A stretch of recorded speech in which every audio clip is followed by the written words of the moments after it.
হাই friends, আজি মই আপোনালোকক ধুনীয়াকৈ ফুলি থকা কপৌ ফুলৰ বিষয়ে ক'বলৈ লৈছোঁ। কপৌ ফুল সাধাৰণতে চ'ত বহাগত ফুলে, অৰ্থাৎ বসন্তকালত কপৌ ফুলৰ আগমন।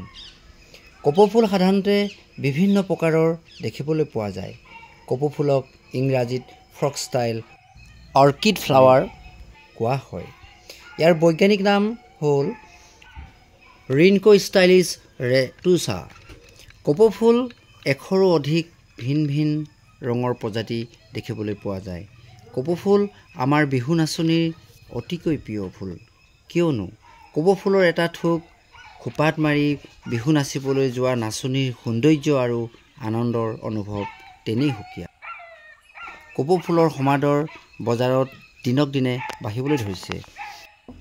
বিহুৰ সময়ত এথোক কপৌ ফুলৰ দাম 100ৰ পৰা 200 টকা দৰত বিক্ৰী হোৱা দেখিবলৈ পোৱা যায়। লোকৰ বিশ্বাস আছে যে আন গছৰ তুলনাত কঁঠাল গছত কপৌ ফুল ডাঙৰ হ'বলৈ দিলে এই ফুল দীঘল আৰু দীৰ্ঘজীৱী হয়। অসমৰ হাবি জংঘলত ভিন ভিন ৰঙৰ কপৌ ফুলৰ অৰ্কিড দেখিবলৈ পোৱা যায়। আজিকালি প্ৰায় লোকৰ ঘৰতে কপৌ ফুলৰ খেতি কৰা দেখা পোৱা যায়। সেয়েহে বহু লোকে কপৌ ফুলৰ খেতি কৰি আৰ্থিকভাৱে টনকিয়াল হৈছে।